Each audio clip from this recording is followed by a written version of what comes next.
গুনাহের দাগ নাই। দাগ থাকলে একটু ভালোবাসার আমল দিয়ে বলবেন, বলুন আমাদের এই কলবে গুনাহের দাগ আসেনি? আজকে বলবেন না, ভালোবাসা নিয়ে বলেন আমাদের কলবে গুনাহের দাগ আসেনি? এই দাগ যদি বেড়ে যায় ঈমান নিয়ে তো মরতে পারবো না। গুনাহের দাগ নিয়ে যদি জমিন থেকে বিদায় হই জাহান্নাম হবে ঠিকানা। কলবে গুনাহের দাগ নিয়ে যদি জমিন থেকে বিদায় হই কবর তো জাহান্নামের টুকরা হয়ে যাবে, জাহান্নাম আমার ঠিকানা হয়ে যাবে। একটা জবান বন্ধ রাখবেন না, দিল পরিষ্কার থাকলে ভালোবাসার আওয়াজ নিয়ে বলবেন আমাদের কলবে যে গুনাহের দাগ লেগেছে তা গুলো পরিষ্কার করে নিতে চাই কি চাই না? আল্লাহ নবী রাহমাতুল্লিল আলামিন বলেছেন ইন্নাল মুমিনা ইযা তাবা কানাত নকতাতুন সাওদাউ ফি কলবি। মুমিন বান্দা যখন গুনাহ করতে দেরি হয় কলবে কালো দাগ গুনাহের দাগ বসে যেতে দেরি হয়। আলহামদুলিল্লাহ আলহামদুলিল্লাহ সুম্মা আলহামদুলিল্লাহ, আমার মালিকের দরবারে শুকরিয়া। আমাদের কলবে গুনাহের কিছু দাগ আছে এটা সত্য, কিন্তু পুরোপুরি আমাদের কলবটা নষ্ট হয়ে যায় নাই। কারণ সেই বান্দার গুনাহ করতে করতে সমস্ত কলবটা নষ্ট হয়ে যায়, ওই বান্দা কখনো ফকিরের মতো এইভাবে জান্নাতের বাগানে নতজানু হয়ে বসতে পারে না। যেই বান্দা গুনাহ করতে করতে কলবের ভিতরে কালো দাগ বসাইয়া কলব নষ্ট করে দেয়, ওই বান্দার কাছে কোরআনের কথা শুনতে মজা লাগবে না। আল্লাহর দরবারে শুকরিয়া, এখন আমাদের গুনাহের ক্যান্সার হয় নাই, তবে কিছু কালো দাগ আমাদের কলবে বসে গেছে। একটা জবানও বন্ধ রাখবেন না, ভালোবাসা আমার দিয়ে বলবেন আমরা কলবের দাগ পরিষ্কার করে ঘরে ফিরতে চাই কি চাই না? কিভাবে পরিষ্কার হয় আল্লাহ নবী জানায় দিয়েছেন, ফাইন তাবা ওয়াস্তাগফারা সুকিয়া কলবুহু। আমার মুমিন উম্মত যদি গুনাহ করার পর কলবে কালো দাগ বসে যাওয়ার পর আমি মালিকের কাছে তওবা করে নেই, ক্ষমা চাই, খাঁটি তওবা করে নেই, তওবাতান নসুহা করে নেই, তওবা করতে দেরি হয় আমি আল্লাহ নবী বলেন আমার আল্লাহ আমার উম্মতের জিন্দেগীর গুনাহগুলো মাফ করে দিতে দেরি হয় না। একটা জবানও বন্ধ রাখবেন না, দিল পরিষ্কার করে ভালোবাসার আওয়াজ দিয়ে বলবেন আমরা গুনাহের জন্য খাঁটি তওবা করে নিতে চাই কি চাই না? আস্তে বলবেন না, জোরে বলেন তওবা করে নিতে চাই কি চাই না?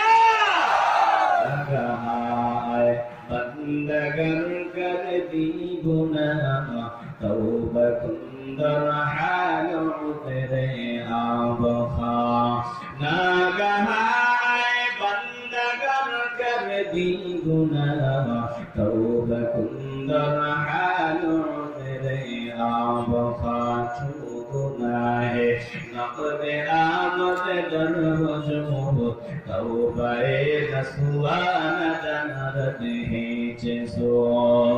বলে মুসলমান ভালো করে খেয়াল করে নেন, আমরা সকলে নগদে বিশ্বাসী বাকিতে বিশ্বাসী না। দোকানওয়ালা দোকানে লেখা দেয় বাকি জানিয়া লজ্জা দিবেন না। কেন লেখা যে বাকিতে দোকানওয়ালা বিশ্বাসী না? কথা বলেন না কেন? আমরা নগদ চাই, নগদ। অথচ কপাল পোড়া, আমরা এতটাই কপাল পোড়া জীবনে গুনাহের পাহাড় জমা করে রাখছি। ৩ বছর পরে বললাম 40-এ পদার্পণ করি, তারপরে তওবা করব। 40-এ পদার্পণ করার পর চিন্তা করলাম 50-এ পদার্পণ করি, তারপরে তওবা করব। 50-এ পদার্পণ করার পরে চিন্তা করি 60 বছরে যাই, তারপরে তওবা করব। এভাবে বাকির চিন্তায় শয়তান আমাদের ধোঁকা দিয়া বাকির চিন্তায় ফলাইয়া তওবা করার সুযোগ আমাদের আর হয় না। ওরে নবীরা শেখ তওবা ছাড়া যদি কবরে যাই জাহান্নাম ছাড়া কোনো উপায় থাকবে না। একটা জবানও বন্ধ রাখবেন না, বলেন আজ কাল পরের দিন তারপরের দিন 5 বছর পরে 10 বছর পরে এই চিন্তা বাদ দিয়ে আমরা নগদে আল্লাহ দরবারে তওবা করে নিতে চাই কি চাই না?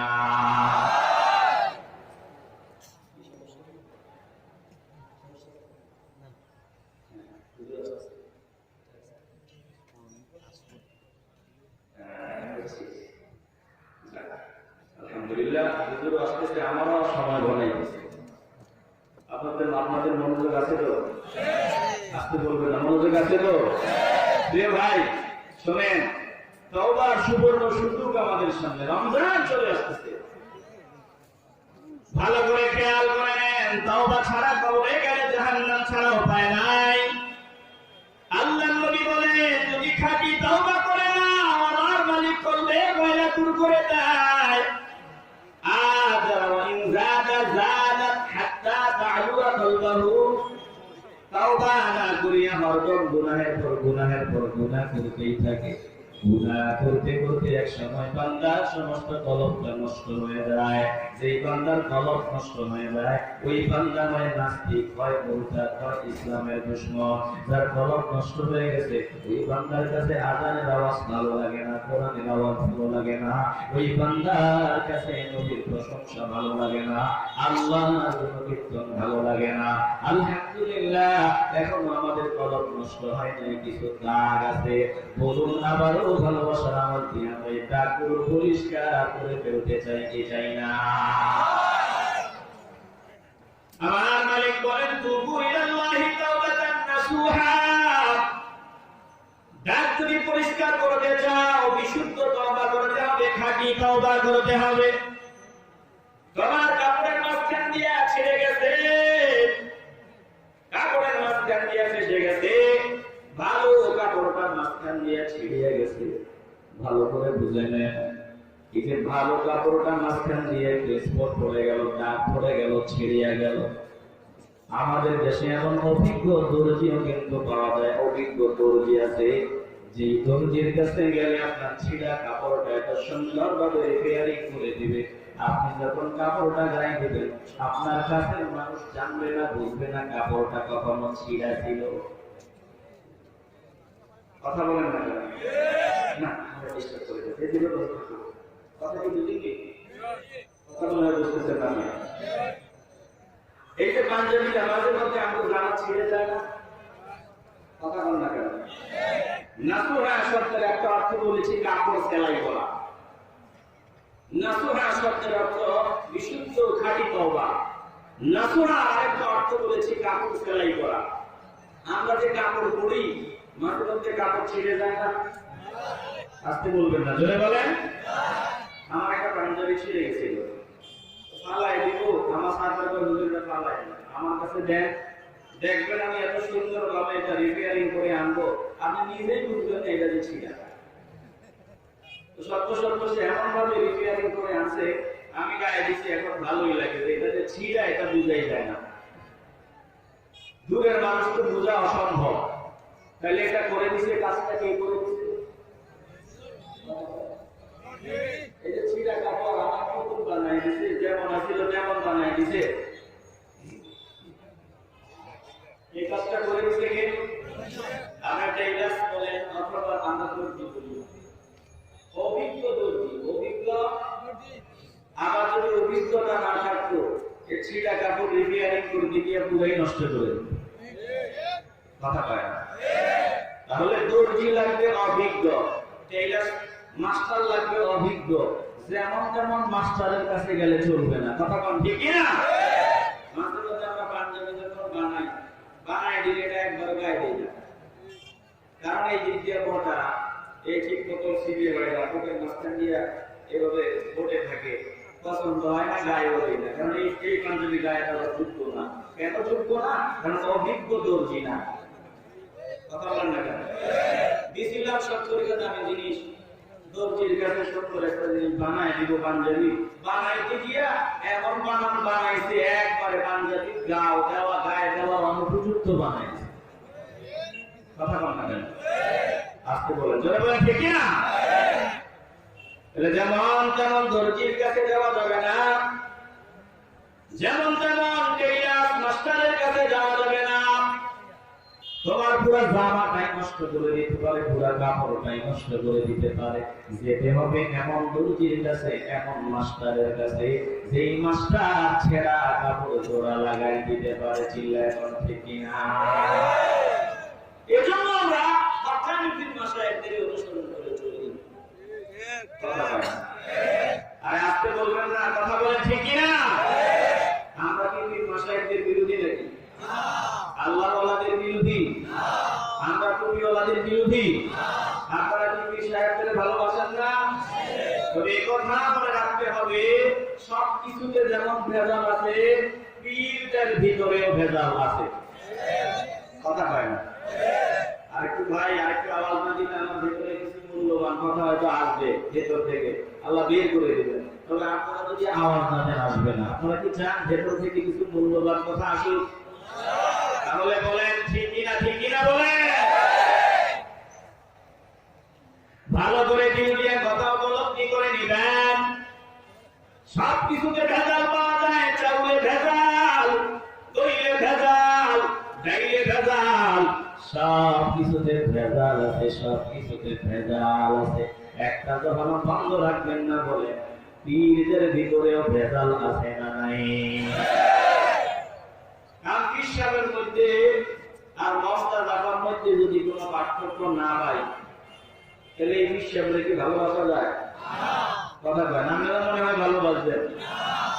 পার্থক্যটা একটা আছে, পার্থক্য একটা আছে, সেটা হচ্ছে পীর সাহেবের মাথায় আছে পাগড়ি, গায়ে আছে লম্বা জামা, এরপরে আমার পার্থক্য আছে মমতাজে ওই জামা পরে পেট খালি, পিঠ খালি, কপালে উঠা, এই জামা পরিয়া মমতাজা পায় গান গায়, আমি পীর সাহেবও গান গায়। তো পার্থক্য হইল মমতাজে পরে শাড়ি কাপড় আর পীর সাহেব পরে লম্বা জামা আর পাগড়ি। কথা বলেন তাহলে পীর সাহেবের কথা যা, মমতাজের কথাও। পীর সাহেবও কয় আকাশটা কাঁপছিল কেন, জমিনটা নাচছিল কেন, বরফের ঘাম ছিল কেন, সেই দিন সেই দিন গান গাইছিল রাজা, সেই দিন সেই দিন। কথা কি মিথ্যা কথা? ভাইজান বলেন, আমরা কি কারো দুশমন? কথা বলেন না কেন? দুশমন? আমাদের সাথে কারো দুশমনী আছে? সবাই আমাদের পরিচয় ভাই, কিন্তু কষ্ট লাগে তখন কোরআনের ময়দানে ওই মমতা ব্যাপারে দেখছি এদিক হয়। এখন আমি কোরআনের বয়ান করতে এসে যদি এদিক হই, এগুলাই বলি, কষ্ট লাগে এই জায়গায় যে আমরা কি আপনাদেরকে এই মমতা ব্যাপার গান শোনার এখানে দাওয়াত দিয়ে আনছি। কথা বলেন না কেন? এরপরে কি তাজা তাজা গান, কি গান রে ভাই! এ গান শুনলে শয়তান করবো আমার আর কোনো কাম নাই, তুলে দিয়ে আমার কাম চলে। কথা বলেন না কেন? গান কি গান একটু শোনাবো? আমি সুর দিয়া বলবো না, শোনেন। ওরে শোনো রে দরবারি ভাই, হজ করিতে মোরা ভাই ভান্ডারে যাই। হ্যাঁ, নাউজুবিল্লাহ, ভিতর থেকে আইতো না, যাইতো না। মাইক ভান্ডারে গেলে বলে হজ হয়। শোনো রে দরবারি ভাই, হজ করিতে মোরা মাইক ভান্ডারে যাই। মাইক ভান্ডার দরবারে গেলে আল্লাহ রাসূল দেখতে পাই। তোরা গিয়া মাইক ভান্ডার বাবাজি দরবার ঘুরিয়া ঘুরিয়া তাওয়াফ করিবি 7 বার। প্রতিবার দরজাকে দিয়া চুমু দিবি শিরকাই। শোনো রে দরবারি ভাই, হজ করিতে মোরা মাইক ভান্ডারে যাই। একেবারে সব শেষ। এরপরে আবার এটা করে যদি মারফত খুঁজে নাই শরীয়তের মৌলারা, হেল্লা এটা আমরা এই গান নিয়ে উঠতে পারতে থাকে। এরপরে এটা নাকি মারফত। কথা বলছেন?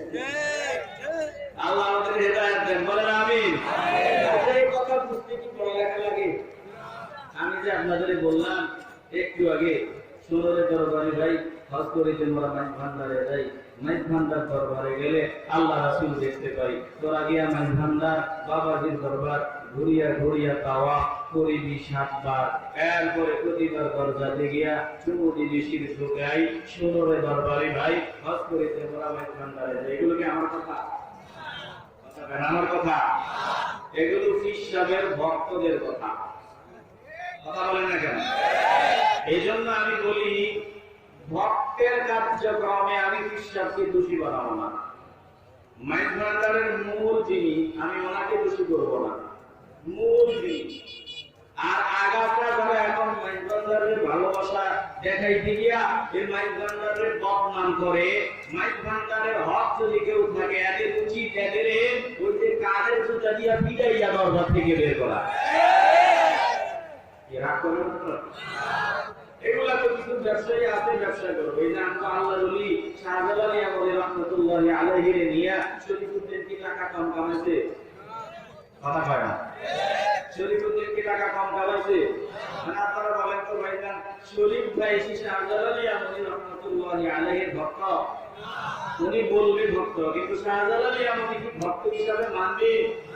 কথা বলেন, আপনারা বলবেন আপনি কেমনে কোন? আর এটা নিশ্চিত কোরআন সুন্নাহর পবিত্র একটা সওয়াল আছে। একটু আওয়াজ দিয়ে ভালোবাসার আওয়াজে বলেন, শাহজালাল আপনি কখনো এমন ভক্তদের সমর্থন দিবে? কথা বুঝেন কি? এখন তারা দরবারে কাবা বানাইছে, ওনারাও তো বলে আমি সুন্নি, দেওয়ানবাগিও তো বলে আমি সুন্নি, সিদ্দিক যেটা মরে গেছে দেওয়ানবাগি আসল সুন্নি বলে নাই, মিলাদুন নবী পালন করে নাই। কথা বলেন না? তো সে আশিকে রাসূল, বিশ্ব আশিকে রাসূলের মিলন মেলাও করছে, বিশ্ব আশিকে রাসূল সম্মেলন করে গেছে। আপনারা কি বলেন, দেওয়ানবাগি কি আশিকে রাসূল না দুশমনে রাসূল? আপনি বলবেন না, জোরে বলেন। এরপরে বিপরীতে একদম আমি যতটুকু জানি মারা গেছে, এমনি একটা ডাইরেক্ট তো শালা আর পুতেরা ওমরা কিন্তু খুব বাপ লাগে হিসাবে এবার বিশ্বাস করেন ভাই, একটা কথাও বানায় বলি না, কারণ আবল তাবল কথা বললে আগুনের কিছু দিয়া জিব্বা কেটে দিবেন কে? আজকে বলবেন না, জোরে বলেন কে? বিশ্বাস এই বিকারিয়া যারা ইন্টারনেট সোশ্যাল মিডিয়াতে অ্যাক্টিভ আছেন তারা দেখেছেন, বলে শালার পুতেরা ওরা কিন্তু খুব বাপ লাগে, আমি যে 30-35টা খানাকা সারা বাংলাদেশে বানায় দিয়েছি খানকা, এগুলাতে যাইলেই তো কমকার দাম।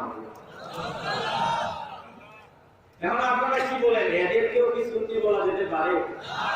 আজকে বলবেন না সুন্নি বলা যেতে পারে? এখন আমরা পরিষ্কার করতে হবে, এই তালে যদি ভেজাল ভাবে আমরা চলতে থাকি, তাইলে সুন্নিদের ভিতরে এমন অবস্থা, আমাদের দেশে এমন অবস্থা হইতে পারে সুন্নি নাম নিলেই মাই খাওয়া লাগবে, যেটা এখন ইরানে হচ্ছে, ইরাকে হচ্ছে। ইরাকে সুন্নি করলেই মারে, অথচ ইরাকিরা এটা কল্পনাও করতে পারে না যে এই অবস্থার সম্মুখীন ওদের হতে হবে। আমরা মনে করি যে আমরা সুন্নিরা আছি, আমার বহু শ্রোতা, লাভ হইল কি? এক সময় এরকম ভেজালে যদি চলতে থাকি, তাহলে এমন সময় আসতে পারে যে সময় সুন্নি দাবি করলেই মানুষ মনে করবে ভণ্ড। এই জন্য আমরা ইমানের আওয়াজ দিতে হবে, আমরা সুন্নি, আমাদের সাথে ভণ্ডদের কোনো সম্পর্ক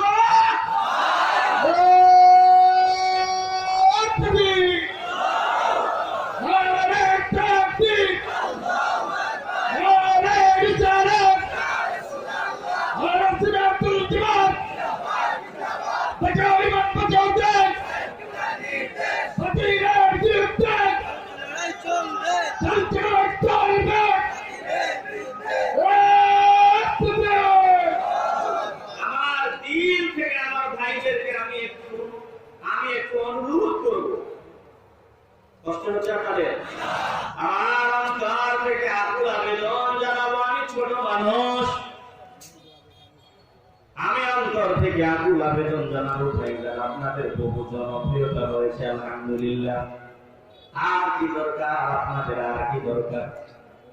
ওদিকে নাচানাচি যা করেছেন করে ফেলেছেন, বর্তমানে তো আপনার নামের উপরে হাজার হাজার মানুষ আসে, লক্ষ লক্ষ মানুষ আসে, আর কতটুকু উপরে যাওয়া দরকার? আলহামদুলিল্লাহ আল্লাহ তো উপরে উঠেছে। এখন যদি সম্ভব হয়, অন্তত আপনার মাঝে, মমতাজের মাঝে, অন্যান্য পাউল যারা আছে এদের মাঝে যদি পার্থক্য আছে আমরা এটা বুঝতে পারি, এমন ভয়ানময় ময়দানে শুরু করে রাগ করে না করা, একই কথা বলতেছে বাউলরা যেগুলো গাইতেছে, একই কথা বলতেছে। প্রিয় ভাই, এজন্য সাবধান, ভাইজানদের প্রতি আমার হৃদয় করো, ছোট মানুষ, আমি আপনাকে গালি দেই না, অনুরোধ করে বলবো আল্লাহর কাছে তো জবাব দিতে হবে। এই ময়দান, কোরআনের ময়দানকে আল্লাহ পাক বানানোর দরকার নেই। কোরআনের ময়দানে আর বাউলদেরকে ঢোকাবার দরকার নাই। কোরআনের ময়দানে আর এই নাচ গান যারা করে এদেরকে উৎসাহ দেওয়ার দরকার নেই।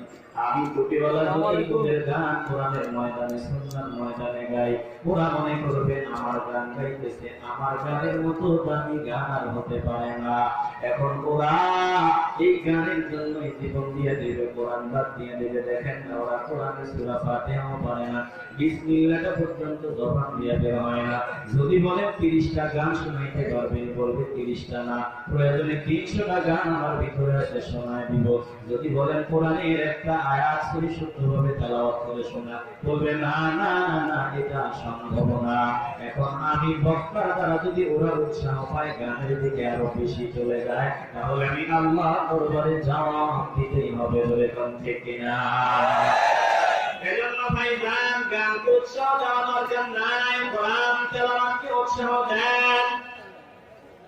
তাকে দেখেন ফুলতলি সাহিব কিবলা, আল্লাহর ওলি কোরআন তেলাওয়াতের দিকে মানুষকে সারা জীবন ডেকেছেন। আল্লাহর ওলি এখন কবরে শুয়ে আছেন, মাজারে শুয়ে আছেন। আল্লাহর ওলির আওলাদদের দ্বারা কোরআনের খেদমত শুধু সিলেটে না, সারা বিশ্বব্যাপী কোরআনের খেদমত হচ্ছে। যারা হক পীর হবে, যারা খাঁটি আল্লাহর ওলি হবে, যারা পিওর আল্লাহর ওলি হবে, তারা গোটা জীবন কোরআনের খেদমতে কাটায় দেওয়ার চেষ্টা করবে। মানুষকে গানের দিকে কখনো উৎসাহ দিতে পারে না। যারা গানের দিকে মানুষকে উৎসাহ দেয়, গান গাইয়া উৎসাহ দেয়, আমরা বলবো এই ভাইজান গুলা আসলে নবীর তরিকার খাঁটি মুসলমান হতে পারে নাই। চিল্লায় কোন থেকে না? হে প্রিয় ভাই, অন্তরের ময়লা পরিষ্কার করার উপায় আমার নবী বলে দিয়েছেন, খাঁটি তাওবা। আমার অন্তরের ময়লা পরিষ্কার করার উপায় আছে, আল্লাহর নবী বলেন, ইন্না হাদিহিল কুলুবা তাসদাহু কামা ইয়াসদাহুল হাদীদু ইযা আসাবাহুল মাউ। আল্লাহর নবী বলেছেন, উম্মতেরা দল যেভাবে পানির স্পর্শে লোহায় মরিচা পড়িয়া যায়, লোহায় জং ধরিয়া যায়, অনুরূপ ভাবে মানুষ যখন গুনাহের কাজে মগ্ন হয়, গুনাহ করলে আমার মুমিন উম্মতেরা গুনাহ করতে দেরি হয়। মুমিন উম্মতের কলবের ভিতরে গুনাহের দাগ পড়ে যেতে দেরি হয় না। সাহাবায়ে কেরাম ডাকিয়ে বলেছেন, কিলা ইয়া রাসূলুল্লাহি ওয়া মা জালাউহা, ওগো আল্লাহর নবী, অন্তরের ময়লা কেমনে দূর করা যায়? আল্লাহর নবী বলেন, দুইটা উপায় আমি বলে যাই, দুই উপায়ে অন্তরের ময়লা দূর করবা। এক নাম্বার, ক্বালা কাসরাতু যিকরিল মাউতি, বেশি বেশি মরণের কথা স্মরণ করবা, বেশি বেশি মৃত্যুর কথা চিন্তা করবা।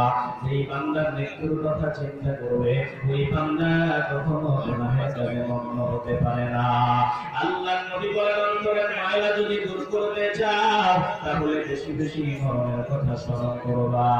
আর দুই নম্বর, তিলাওয়াতুল কুরআন, বেশি বেশি আল্লাহর কালাম তেলাওয়াত করবা।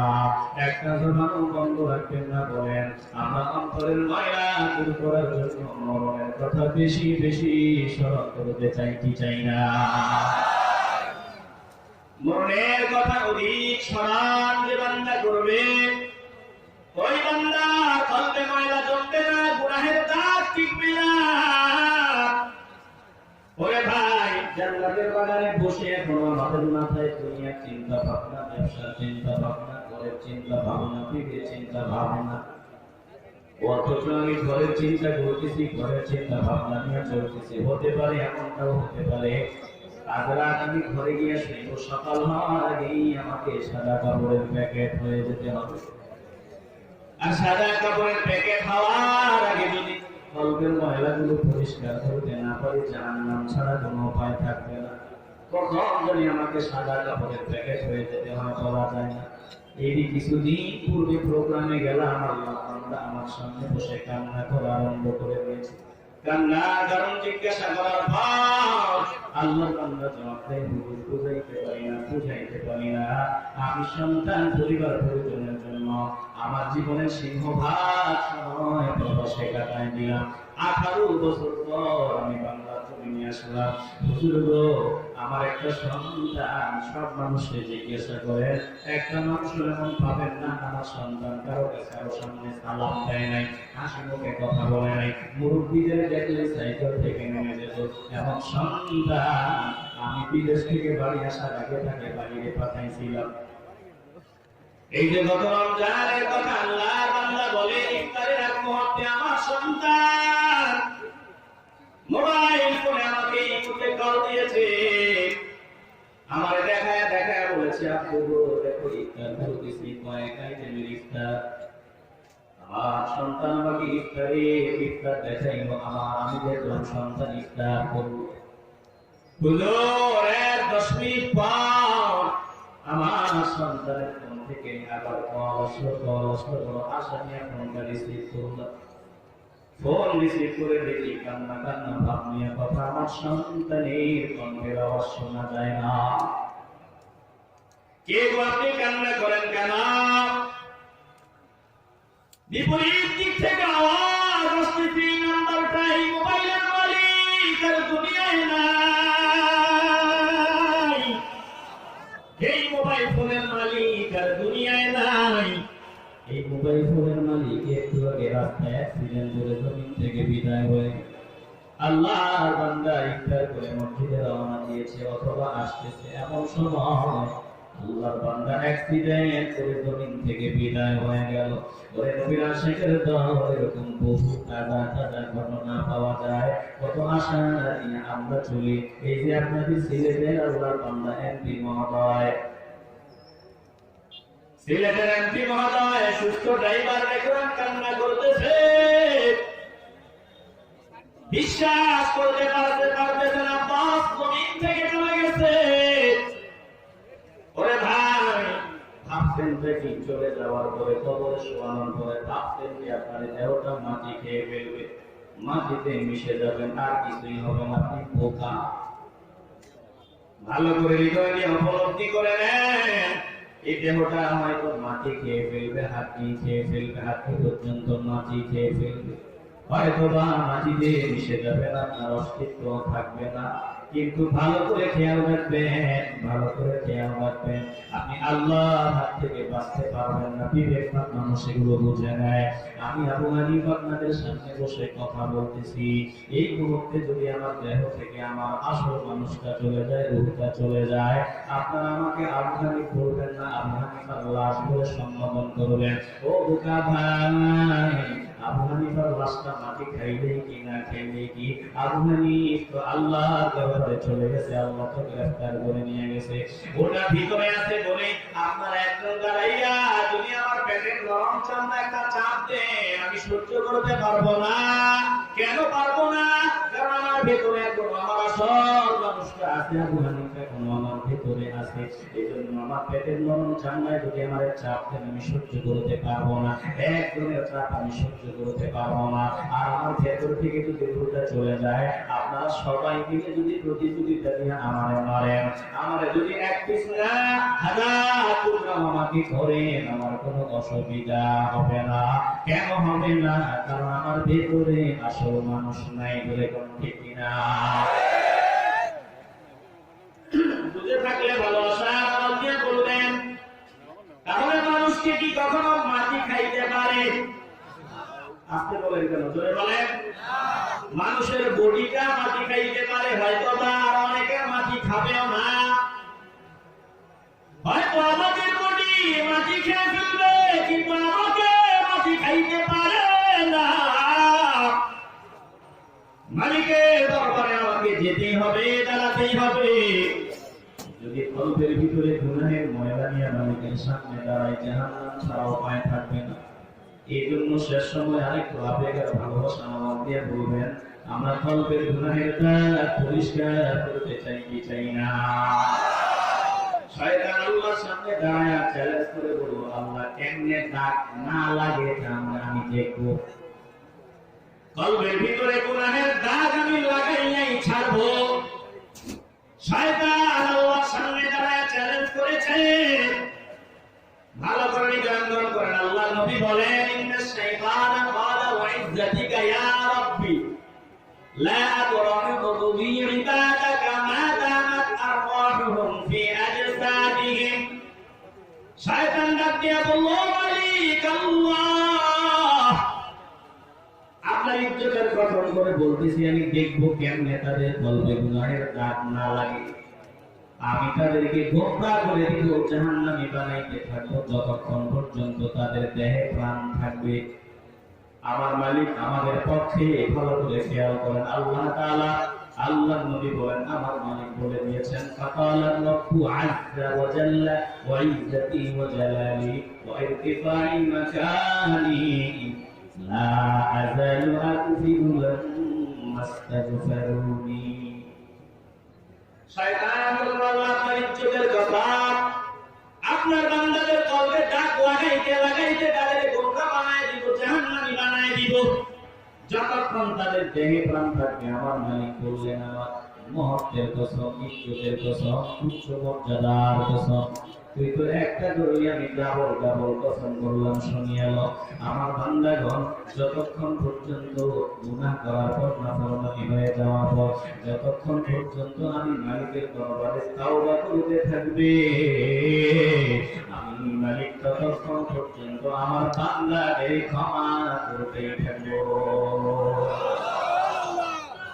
আল্লাহ নবী বলেন শয়তান 40 বছর 50 বছর পরিশ্রম করে কলবের ভিতরে গুনাহের দাগ লাগাইতে অবস্থা খারাপ করে দিয়েছিল এখনো ক্যান্সার পুরোপুরি হয় না একটু বাকিয়েছিল আল্লাহর বান্দা যদি জান্নাতের বাগানে বসে তিনটা নরম করে আল্লাহকে ডাকে নবীর উসিলায় ক্ষমা চায় হকানি আল্লাহ ওয়াদের সোহবত উঠাবার চেষ্টা চালায় আমার নবী বলেন খাঁটি তাওবা নাসুহা বিশুদ্ধ খাঁটি তাওবা যদি বান্দা করতে পারে আল্লাহ নবী বলেন আমার আল্লাহ এমন ভাবে বান্দার তাওবা কবুল করিয়া নেন আত্তাইবু আনিল জান্নি কামান লা যানবা লাহু এমন ভাবে বান্দা নেক আমলের পর্দায় মাঝখানে যে গুনাহ ঢুকে গেছিল নেক আমলের মাঝখানে যে গুনাহের দাগ লেগে গেছিল নেক আমলের মাঝখানে যে গুনাহের স্পট পড়ে গিয়েছিল আল্লাহ নবী বলেন যদি খাঁটি তওবা করা যায় আমার আল্লাহ এমন ভাবে ওটাকে জোড়া লাগায় দেন যেন বান্দা জিন্দেগিতে একটা গুনাহ করে নাই একটা জবানও বন্ধ রাখবেন না ইমানের আওয়াজ দিয়ে ভালোবাসার আওয়াজ দিয়ে বলবেন দিল পরিষ্কার করে মহব্বতের আওয়াজ দিয়ে বলবেন আমরা সময় থাকতেই খাঁটি তওবা করে নিতে চাই কি চাই না একবার যদি ভিতরে তওবার ফিকির তৈরি হয় ওই মানুষটা মানুষ হয়ে যায় ওই যে আল্লাহর শিবলি রাহমাতুল্লাহ আলাইহি জগৎ বিখ্যাত আল্লাহ সাহেব ইলহাম যাকে বলা হয় আল্লাহর ওলি যার সাথে আমার আল্লাহ কথা বলতেন চিল্লায় সুবহানাল্লাহ এমন ব্যক্তি ওযু করে মসজিদের দিকে রওনা দিয়েছে ইলহাম হচ্ছে ইলহাম অন্তরে আল্লাহ তাআলা ইলহাম দিচ্ছেন যে শিবলি রে তুমি এমন হালকা ওযু নিয়ে নি মসজিদের দিকে রওনা দিয়েছে এমন হালকা পাতলা ওযু নিয়ে নি মসজিদে রওনা দিয়েছে শিবলি রাহমাতুল্লাহ আলাইহি তেলাওয়াত রওনা দিয়েছে আবার শিবলি রে তুমি কি আমার মসজিদ ছেড়ে তুমি চলে যাও আল্লাহর ওলি শিবলি ওযু করে মসজিদে রওনা দিয়েছে ইলহাম হচ্ছে এমন হালকা পাতলা ওযু নিয়ে আমার সামনে দাঁড়াইতে হাজির হইতে আসছে এবার মসজিদ থেকে বের হয়ে আবার ফেরত রওনা দিচ্ছে ফেরত ইলহাম হচ্ছে আমার মসজিদ ছেড়ে তুমি চলে যাও শিবলি চিল্লায় আওয়াজ দিতে আবার ইলহাম শিবলি তুমি কি ভাবতে চাও জমিনে শুয়ে গেলেন ইলহাম হচ্ছে শিবলি তুমি কি আমারে তোমার জবর দেখাও এমন উনি হইছেন যার সাথে আমার আল্লাহ এইভাবে কথা বলতেন চিল্লায় বলেন সুবহানাল্লাহ একটু মজা করতেছেন কষ্ট হচ্ছে আপনাদের ভালো করে খেয়াল করেন অথচ এই শিবলি তো এই মাকামের ব্যক্তি ছিল না শুরুতে ছিল দুনিয়াদার ওই যে আব্বাসীয় খেলা ফটকার চলতেছে খলিফা প্রধান খলিফা সকলকে ডাকলেন সব গভর্নরদের ডাকলেন হাজার হাজার মাইল বিস্তৃত এলাকা অঞ্চল খলিফা গভর্নরদের ডাকলেন, সবাইকে দিক নির্দেশনা দিলেন, যারা ভালো করলো তাদের পুরস্কার দিলেন, যারা মন্দ করলো তাদেরকে সতর্ক করলেন। সব গভর্নরদেরকে এবার প্রধান খলিফা বললেন, শোনো, আমি পোশাক দিলাম, মুকুট দিলাম, আগামী দিন উৎসব আয়োজন করলাম, সকলের দাওয়াত সকলে আসবে। পরের দিন ভোজসভা, বাদশাহী কাজকারবার সকলে হাজির। মেহমানদারি, বাদশার পক্ষ থেকে মেহমানদারি। সব গভর্নররা ইচ্ছা মতো খাইল, পরিতৃপ্ত হলো। এবার খাওয়া দাওয়া শেষে বাদশা স্বয়ং খলিফা সকলকে নিয়ে কথাবার্তা বলতেছেন, বিভিন্ন কথাবার্তা রসিকতা চলতেছে। এক পর্যায়ে একজন গভর্নর হাঁচি আসা আরম্ভ হলো, হেঁচকি আসা আরম্ভ হলো। হাঁচি আসার পর নাক দিয়া পিঠ থেকে ময়লা বের হলো। ওই গভর্নর মাথা নিচের দিকে দিয়ে রাখছে, কারণ নাক দিয়ে বিদ্যুতে ময়লা বের হয়েছে, লজ্জায় মাথা উঁচু করতে পারতেছে না। আর তখন খলিফা, প্রধান খলিফা এই গভর্নরের দিকে তাকিয়েছিল, তিনি দেরি করলেন না। ওই যে বাদশা যে কাপড় দিয়েছিলেন, কাপড় দিয়ে নাকের ময়লা পরিষ্কার করে ফেলেছে। খলিফা নজর দিয়ে মেজাজ গরম হয়ে গেল, আমার দেয়া পোশাক দিয়ে নাকের ময়লা পরিষ্কার করে, সে আমার পোশাকের যোগ্য না। প্রধান খলিফা এই গভর্নরকে ধমক দিয়ে বলল, তুই আমার দেয়া পোশাক দিয়ে নাকের ময়লা পরিষ্কার করো, তুই পোশাকের যোগ্য না, দে পোশাক তুলে দে, তুই গভর্নর হওয়ার যোগ্য না। আমি তোর ক্ষমতাও নিলাম, তোর পোশাকও নিলাম।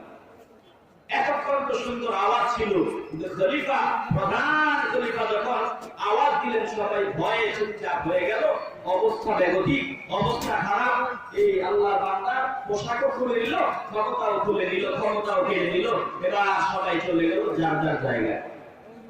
ভালো করে খেয়াল করেন, নেহাওয়ান্দ প্রদেশের গভর্নর আল্লাহর গোলাম শিবলি রহমাতুল্লাহি আলাইহি তখন আল্লাহর পরিচয় পান নাই। এই ঘটনাটা ওনাকে চিন্তা করতে বাধ্য করলো। খলিফা চলে গেল, আল্লাহর বান্দা শিবলি রহমাতুল্লাহি আলাইহি তিনি ঘরের দরওয়াজায় গিয়ে আওয়াজ দিলেন, দরওয়াজা খুলে দেওয়া হলো। খলিফা নজর দিয়ে দেখে শিবলি সামনে হাজির। বলে, কি রে শিবলি? বলে, আমি আপনার সামনে দাঁড়াইলাম, আমি তো জানতে চাই হাঁচি আসা না আসা এটা কি কারো ইচ্ছা নেই? বলে, তোমার কাছে জবাবদিহিতা করবো না, কথা বলবো না, তাহলে তার মতো পরিণতি হতে পারে। বলে, পরিণতির কথা চিন্তা করেছি এতদিন, এখন আর করি নাই। আমি জানতে চাই হাঁচি আসার কারণে, আপনার দেয়া পোশাক নিয়ে নাকের ময়লা পরিষ্কার করার কারণে, আপনার পোশাকের অমর্যাদা দেওয়ার কারণে, পোশাকের মূল্যায়ন করতে না পারায় আপনি পোশাক খুলে নিলেন, বড় শাস্তি তাকে দিলেন।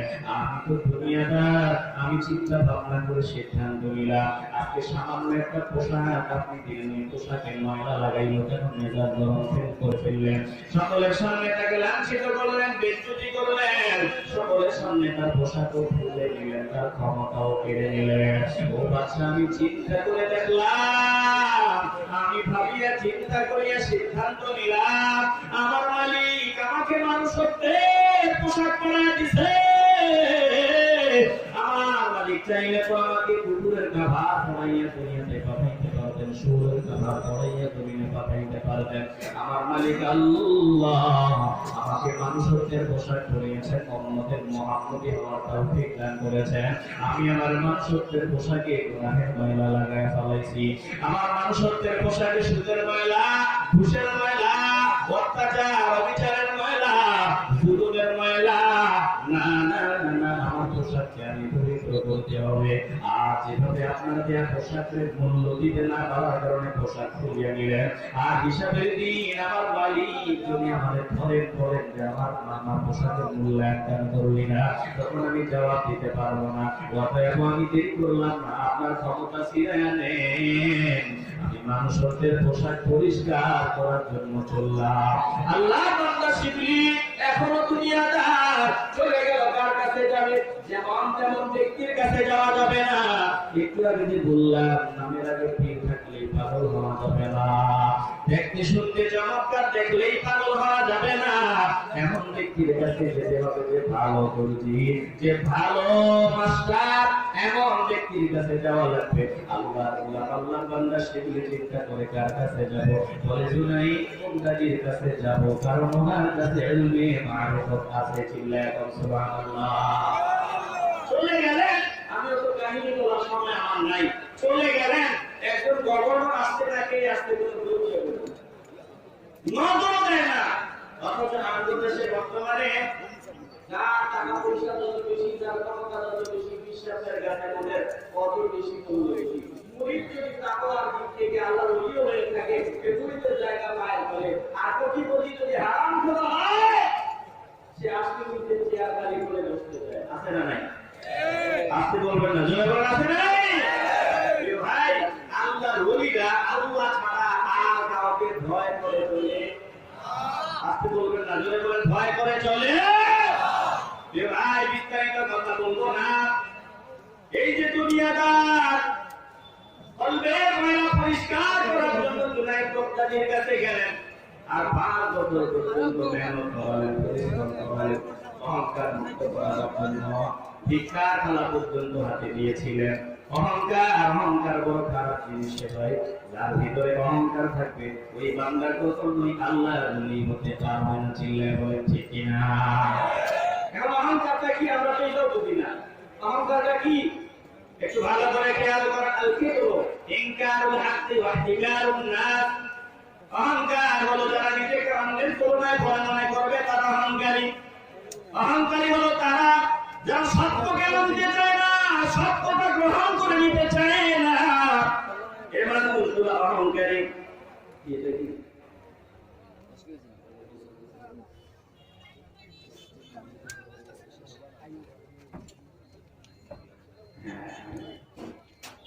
ভাইয়া 5 মিনিট আমি কথা বলবো। 5 মিনিট কারণ 10টা পর্যন্ত বা 10টা পরে 8 বাজে। এরপরে আমি আরো 5 মিনিট দিব। আপনাদের কষ্ট হবে? হুজুর আপনি চলে আসবে। আমি 5 মিনিট কথা বলার পরে আমার ভাই আসবে এখানে। শুনেন, আমার আরেক জায়গায় ওয়াজ আছে। আমার তো আরেকটা ওয়াজ আছে নাকি? ওখানে আমার 10:30টায় ওয়াজ আছে। শ্রীমঙ্গল থেকে আরো 15 মিনিট লাগবে। 10:30টায় ওয়াজ আমার। এখন বাজে 10:08। তবে কিভাবে যাবো? কিভাবে যাবো? আল্লাহ বুঝাইব। আমি আর 5 মিনিট কথা বলবো। আপনারা একটু কথা শুনুন। আল্লাহ কবুল করুন।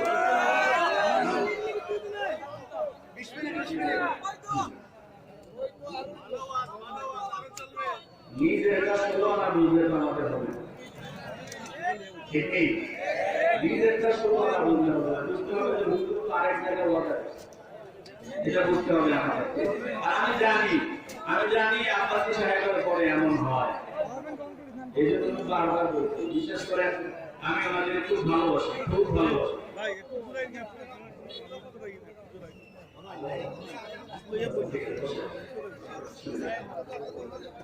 আমি জানি এই জন্য অনেক সুযোগ হয় ওনাদের আগে প্রোগ্রামে। সুযোগ হয় আলহামদুলিল্লাহ, কিন্তু ইচ্ছে করে দিই না। ইচ্ছে করে দিই না কেন জানেন? এই সমস্যা হয়। আমি জানি ভালোবাসা আছে, ভালোবাসা থাকুক মনে মনে। এই জন্য আসলে মন চাইলেও ওনাদের আগে কথা বলবো, কারণ আমি জানি এমনটা হয়। কথা বুঝতে পারছেন? ভাইরা আর সামান্য সময় একটু দিন দিয়ে কথা অনুধাবন করবেন। আল্লাহ কবুল করুন। ধরে কোন আমি ভালো করে হৃদয় দিয়ে কথা অনুবর্তী করে নিবেন। সব পাপ দিয়ে দিলাম, আর ওদিকে যাব না। চূড়ান্ত কথা বলে দেই, যদি কারো ভিতরে অহংকার থাকে, অহংকারী বান্দা কখনো আল্লাহর প্রিয় বান্দা হতে পারবে না। চিল্লায় বলেন ঠিক কিনা? এই জন্য দিন থেকে ভালোবাসার আমার দিয়ে বলবেন, আমরা অহংকার মুক্ত বান্দা হতে চাই কি চাই না? আর ভাই কথা বলতে হবে, আমরা অহংকার মুক্ত বান্দা হতে চাইনি। কারণ আমি তো মনে করি আমার তাকে লাখ লাখ মানুষ হয়, আমার কাউরে গোনার টাইম আছে? আমি তো মনে করি আমার তাকে লাখ লাখ মানুষ হয়, আমি আমার কারো দিকে নজর দেওয়ার দরকার নেই। আমি নিজেই একা 100। আমার ভিতরে অহংকার ঢুকে গেল, আর অহংকার যদি থাকে আমার ঠিকানা জান্নাত না জাহান্নাম? আপনি বলবেন না, জোরে বলেন। ভাই ভুলে উঠতে কেউ না। আমরা যে দৈনিক 2টা যদি প্রোগ্রাম করি, ম্যাক্সিমাম দিন 2টা প্রোগ্রাম করা লাগে। এই 2টা প্রোগ্রামে যদি 1.5 ঘন্টা করে কথা বলতে গেলে 3 ঘন্টা যদি কথা বলি, এভাবে যদি নভেম্বর থেকে শুরু হয়ে পর্যন্ত মাথায় 3-4 দিন বিশ্রাম নিচ্ছি। আর বিশ্রাম যা নভেম্বরে, আর বড় যারা তারা আরো বেশি। যে প্রতিদিন কথা হচ্ছে, এ কথা কি বলা যাবে যে আমার একটা ভুলও নাই? কথা বলেন না, আপনারা বুঝেন তো কথা? এ কথা কি বলা যাবে যে আমি যে দৈনিক 3 ঘন্টা করে কথা বলেছি আমার একটা ভুলও নাই? আজকে বলবেন আমার একটা ভুলও হয় নাই। আছে, একটু জোরে বলেন। আমাদের ভুল আসেনি, কোরআন সুন্নাহয় কোনো ভুল নেই, তো বলতে গিয়ে আমাদের একটু ভুল হয়ে যায়। এখন ভুল যদি কেউ ধরায় দেয় সে তো আমার সব থেকে প্রিয় বন্ধু হবে। কথা বলেন, আয়না তো আমার খুব কাছের জিনিস। আপনার চেহারাতে কি আছে না আছে, একটা দাগ আছে না কি আছে, আয়নার সামনে ধরলে তো সব দেখা যায়। তো আয়না তো আমার প্রিয় হবে, আয়নাকে আমরা কেন দূরে সরাই দিব? আয়নার সামনে ধরার পরে যদি দেখি চেহারাতে ভেজাল, চেহারাতে মেজাজ করে যদি আয়না ভাঙি, আয়না ছুঁড়ে ফেলে দেই, আমি কি বুদ্ধিমান না বোকা? আজকে বলবেন না বুদ্ধিমান না বোকা? আয়না, আয়নাটা আমার খুব প্রিয়। ওই গাড়িতে বসলেও সামনে আয়না থাকে, পাগড়ি বাঁধার সময় আয়না দেখে দেখে পাগড়ি বাঁধি। তো আয়না তো খুব প্রিয়, আয়নাকে যদি আমরা ছুঁড়ে ফেলে দিই আমাদের তো মুসিবত হবে। একটা জবান বন্ধ রাখবেন না, দিল পরিষ্কার থাকে, ইমানের আওয়াজ দিয়ে বলবেন। এইরকম আমাদের মুরব্বী আয়না যতগুলো আল্লাহ এখনো বাঁচিয়ে রাখছে, ওই আয়নাগুলারে আমরা দায়িত্ব দিয়ে দেব। আমরা যত ভুল করি মায়া করে আপনি ভুলগুলো শুধরাই দিবেন। ওই আয়নাগুলারে যাতে আমরা গালি না দিই, ওই আয়নাগুলারে যাতে আমরা বাজে কথা না বলি। একটা জবান বন্ধ রাখবেন না, বলেন আমার কথায় আপনারা সবাই একমত হতে চান কি চান না? তবে আয়নারও একটু বুঝা দরকার যে আয়না বলার সময় আগে চেষ্টা করতে হবে যে এমন ভাবে আমি থাকতে হবে, বলতে হবে যাতে ওই যেটা ভুল ভাল চলে এটা যাতে নাচানাচি করে আরো বেশি ভুল, আমার উপর রাগ করে আরো বেশি ভুল না করে, এটাও কিন্তু দরকার আছে। কথা বলেন ঠিক না?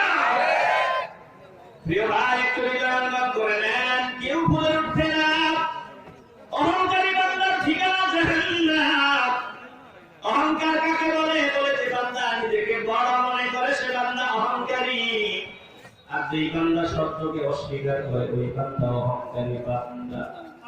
আমার কি বলে যদি আমরা নিজেকে ছোট মনে করে চলতাম আর সত্যকে গ্রহণ করার মানসিকতা মনে নিয়ে চলতাম, তাহলে মুসলমানদের ভিতরে কখনোই মারামারি ঝামেলা বন্ধ হতো না। চিল্লায় বলেন ঠিক কিনা? ভাই, ভালো করে নিয়ন্ত্রণ করে নেন। আমার মালিক বলেছেন তুবু ইলাল্লাহি তাওবাতান নাসুহা। আমরা তওবা করতে হবে, বিশুদ্ধ তওবা, খাঁটি তওবা। আর এই নাসুহার একটা অর্থ বলেছিলাম কাপড় সেলাই করা। তাহলে কাপড় সেলাই করা মানে আমার নেক আমলের মাঝখান দিয়ে গুনার দাগ জমে গেছে, গুনার স্পট পড়ে গেছে, ওটা পরিষ্কার আমাকে করতে হবে। এখন পরিষ্কার করতে গিয়ে একজন ভালো আল্লাহওয়ালার সহবত হতে হবে। এমন ব্যক্তির কাছে যাওয়া যাবে না যে বান্দা নিজেও জাহান্নামী হবে, আমাকেও জাহান্নামী বানাবে। এজন্য আমার নবী বলেছেন আল-মারউ আলা দীনি খলিলিহি ফালিয়ানজুর আহাদুকুম মান ইউখালিলু। প্রত্যেকটা মানুষের চিন্তা করা দরকার সে কাকে দোস্ত বানাইতেছে, কাকে বন্ধু বানাইতেছে। কারণ প্রত্যেকটা মানুষ বন্ধুর আদর্শের অনুগামী হতে চায়, বন্ধু যেমনি চলে সে ওইভাবে চলতে চায়। এই জন্য দেখেন একই রকম ড্রেস পরে বাসায় বের হয়, বলে দোস্ত যেমন করেছে আমরা তেমন করলাম, দোস্তের অনুসরণ অনুকরণ করে। আল্লাহ নবী বলেন মানুষ বন্ধুর আদর্শের অনুগামী হয়। এই জন্য প্রতিটা মানুষের চিন্তা করা উচিত সে কাকে দোস্ত বানাইতেছে, কাকে বন্ধু বানাইতেছে। কারণ যে যাকে বন্ধু বানাবে আসলে ময়দানে আল্লাহ তাকে তার সাথে উঠাবে। আল্লাহ নবী রাহমাতুল লিল আলামিনের সামনে একটি হাদিস হয়ে জিজ্ঞাসা করে ইয়া রাসূলুল্লাহ মাতা সাআতু, নবী গো কিয়ামত কখন হবে? কিয়ামত। আল্লাহ নবী আফসোস করে বলেন ওয়াইলা গাওমা আদাত তারা, তোমার জন্য আফসোস, তুমি জিজ্ঞাসা করলা কিয়ামত কখন হবে। আমি জানতে চাই তুমি কিয়ামতের জন্য কি প্রস্তুতি নিয়ে জিজ্ঞাসা করতে আসছো। এবারে ব্যক্তি জবাব দেয় ইয়া রাসূলুল্লাহ আমার কোনো প্রস্তুতি নাই, মা আদাতু লাহা, আমার কোনো প্রস্তুতি নাই, ইল্লা আন্নী উহিব্বুল্লাহ ওয়া রাসূলাহ, একটা প্রস্তুতি ছাড়া আমি আল্লাহকে আর আল্লাহর নবীর সবথেকে বেশি ভালোবাসি, এটাই আমার প্রস্তুতি। আল্লাহ নবী বললেন, শোনো, ক্বালা আনতা মা'a মান আহবাবতা, তুমি যাকে ভালোবাসবা তার সাথেই থাকবা, তুমি যাকে ভালোবাসবা তার সাথেই থাকবা। এবার সাহাবায়ে কেরাম জিজ্ঞাসা করি, ইয়া রাসূলুল্লাহ, কাইফা তাকুলু ফি রাজুলিন আহাব্বা কওমান ওয়া লাম ইয়ালহামু বিহিম, আপনি যে বললেন যাকে ভালোবাসবে তার সাথে থাকবে, তাহলে এমন কোন ব্যক্তি যদি ভালোবাসে, এমন কোন সম্প্রদায়কে ভালোবাসে, এমন ব্যক্তিকে ভালোবাসে যার সাথে কখনো দেখা নাই, সাক্ষাৎ নাই, কিন্তু ভালোবাসে অন্তর দিয়া, এমন ব্যক্তির সাথে কি আল্লাহ পরকালে দেখা করায় দিবে নাকি? আমার নবী জবাব দেন, হ্যাঁ, জীবনে দেখো নাই, কিন্তু ভালোবাসো, ওই বান্দার সাথে আল্লাহ তোমার মোলাকাত করায় দিবে। আমি নবীরে দেখি নাই কিন্তু ভালোবাসি, আল্লাহর ওলিদের দেখি নাই কিন্তু ভালোবাসি। ভালোবাসা যদি ফিকুর হয়, আল্লাহ আমাদের সাথে আল্লাহর ওলিদের মোলাকাত করায় দিবে। একটা জবানও বন্ধ রাখবেন না, বলেন আমরা আল্লাহ ওয়ালাদের ভালোবাসতে চাই কি চাই না? তবে ভেজাল যাতে না হয়, আমরা যদি ফিকুর আল্লাহ আমাদের ভালোবাসতে পারি, আল্লাহ তাআলা আমাদের সকলকে তৌফিক দান করেন বলে আমিন। আমার আসলে সবথেকে বড় মুসিবত, আজকে মাহফিলে এসে আমি সবথেকে বড় মুসিবতে পড়ছি। আমি আসলে যেটা সবসময় বলে দিই যে আমার যদি বলেন আমি ছোট মানুষ, আমি একটু যা করে একটু আলোচনা করবো, চলে যাবো, কিন্তু আমি জানি এই শুরু থেকেই একটু চাপ, কালেকশন একটা চাপ বলে দিলাম। তবে আসলে কালেকশন ছাড়া হয় না, এগুলো তো আপনাদের সকলের সহযোগিতা, এগুলো হয়, সকলের সহযোগিতা এই মাহফিলগুলো হয়। আপনারা কি চাননি এই মাহফিলটা আগামী বছর আসতে? বলবেন না, জোরে বলেন কারা কারা চান? একটু দুই হাত উঁচু করে আল্লাহকে দেখা, আগামী বছর এই মাহফিলটা হোক, সবাই চান তো ইনশাআল্লাহ? আপনারা শুনেন, আপনার সাথে যদি একটু আল্লাহর ওয়াক্তে কিছু চায়, আমি এটা সব থেকে গুরুত্ব বেশি দিবেন, কারণ আল্লাহর ওয়াক্তে চাইছে। আমাকে সব তিনি দিয়েছেন, তিনি কে? আজকে বলবেন না, জোরে বলেন তিনি কে? আল্লাহ। মানে আপনারা 2 মিনিটের মধ্যে ভলান্টিয়ার ভাইরা এখানে আসলে নামবে, যদি পকেটে থাকে